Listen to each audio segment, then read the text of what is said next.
जय मसीह की। प्रभु के नाम की स्तुति हो।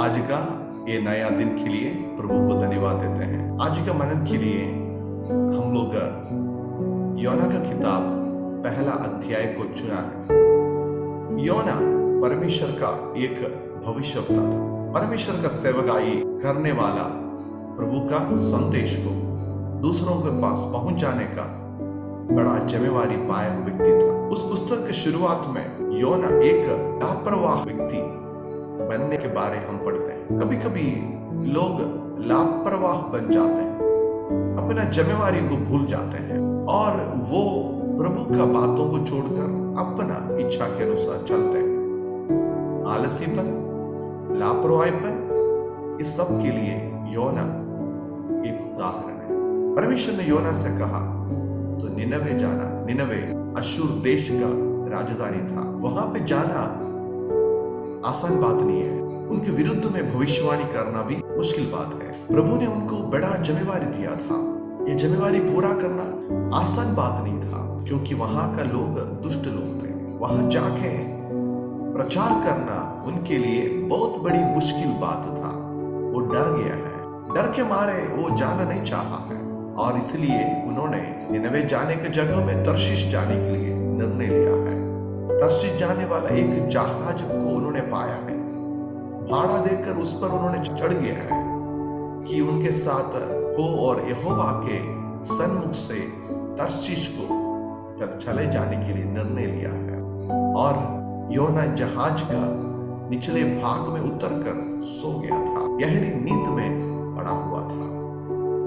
यहाँ पे जिम्मेवारी को भूल गए सोने वाला भविष्यवक्ता, डरपोक, लक्ष्य से चूकने वाला व्यक्ति, ये सब चीज के लिए योना एक उदाहरण है। कई मसीह लोग इसी प्रकार होते हैं। प्रभु को जानने के बाद भी वे डर जाते हैं, समाज से, लोगों से डरते हैं, अपना जिम्मेवारियों को भूल जाते हैं, सोते रहते हैं।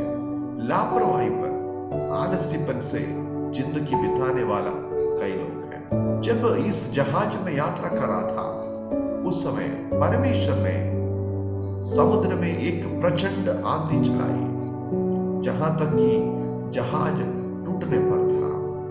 तब मांझी ने सभी लोगों को आमंत्रण किया प्रार्थना करने के लिए। वे योना के पास भी आके योना से वे कुछ सवाल पूछ रहा है।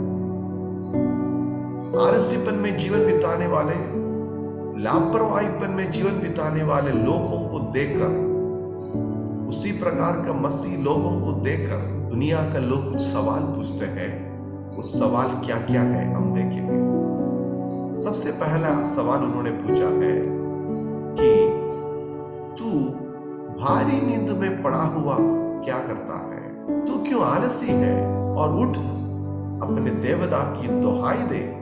संभव है कि परमेश्वर हमारी चिंता करे और हमारा नाश ना हो।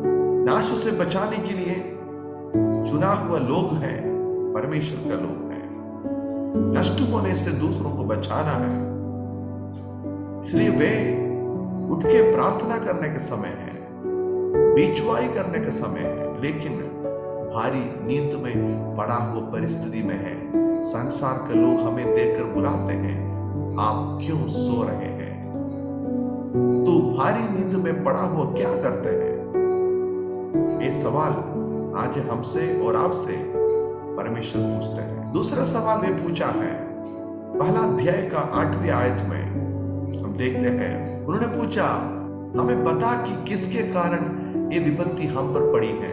मेरे प्रियो, हमारा चारों तरफ जो कुछ विपत्ति हो रहा है, समस्या हो रहा है, उसके प्रति हमको भी कुछ जिम्मेवारी है। इसलिए हम उत्तरदायित्व को पाए हुए व्यक्ति हैं। और वे और सवाल किया है, तेरा उद्यम क्या है और तू कहां से आया है? तू किस देश और किस जाति का है? यानी वे योना से पूछ रहे हैं, हमें बता दे कि तुम्हारा पहचान क्या है।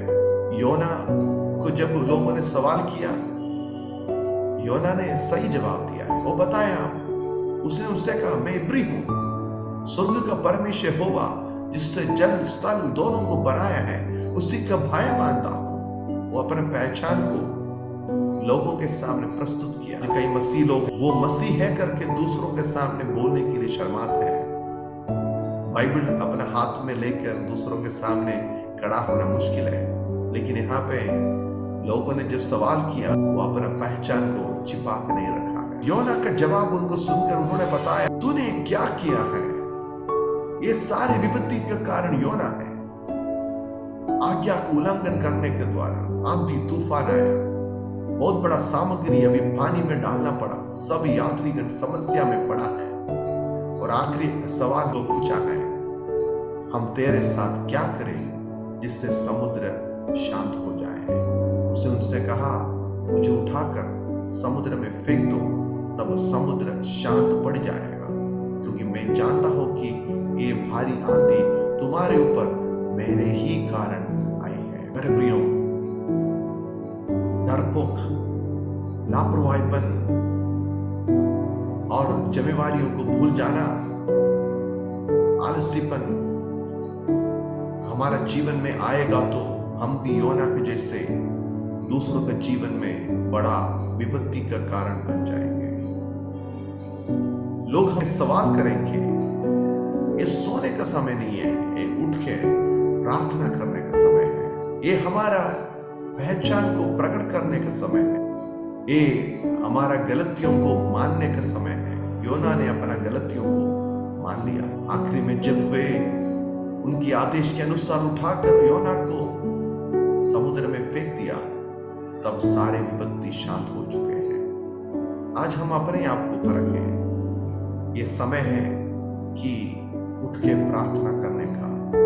प्रभु जहां जहां हमें भेजते वहां जाने का, बिना डर के साथ जाने के लिए प्रभु हमें बुला रहे हैं। ये समय है हमारा पहचान को दूसरों के सामने प्रस्तुत करने का है। जितना भी समस्या आ जाए, बोलना चाहिए, मैं परमेश्वर का एक बेटा बेटी है। और ये समय है अपना गलतियों को मानने का समय है। योना ने अपना गलतियों को माना और उनके आदेश के अनुसार जब उन्होंने प्रतिविधि किया था, उसके द्वारा सारे समस्या दूर हो गए। और इस घटना के अंत में हम जानते हैं परमेश्वर ने एक बड़ा मछली को तैयार किया। योना को परमेश्वर ने निनवे में पहुंचा दिया है, अपना कार्य पूरा किया है। आज हम निर्णय लें, हमारा जीवन का हर प्रकार की आलसीपन, डर की बातें और हमारे जीवन में निराशा की बातें, लापरवाहीपन दूर करके परमेश्वर ने जो हमसे कहते हैं उसको करने के लिए अपने आप को समर्पित करें। इस वचन के द्वारा परमेश्वर हम सबको आशीष करें। धन्यवाद। जय मसीह।